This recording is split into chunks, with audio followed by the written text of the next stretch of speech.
Igan arestado ang isang lalaki matapos mabilhan umano ng shabu sa bypass operation sa Quezon City.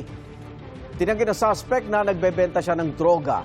Pero nang dalhin sa presinto, napag-alaman na may dalawa siyang standing warrant of arrest para sa dalawang kasong may kinalaban din sa droga. May unang balita si James Agustin. Hindi na nakapalag ang 31 anyo sa lalaki ng arestuhin sa drug bypass operation ng pulisya sa Project 4 Quezon City. Ang sospek na bilhan ng droga ng pulisya nagpanggap na buyer. Nakakuha sa kanya ang mahigit 2,000 pisong halaga ng shabu.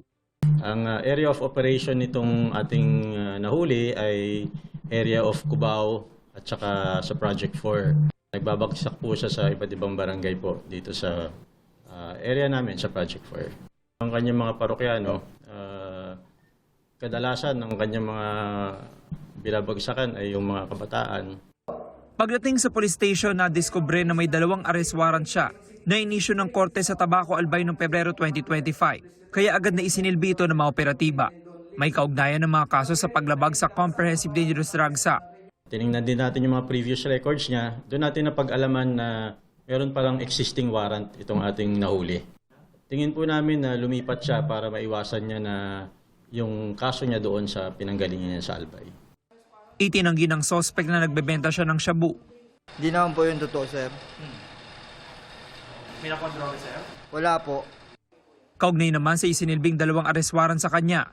Akala ko po tapos na po yung yung sa provision ko po. Kaya nagluwas po ako dito Maynila. Nagtrabaho po ako sa Cavite. Nagtago ka ba dito? Hindi po ako nagtago, nagtrabaho po ako. Maharap ang sospek sa panibagong reklamong paglabag sa Comprehensive Dangerous Drugs Act.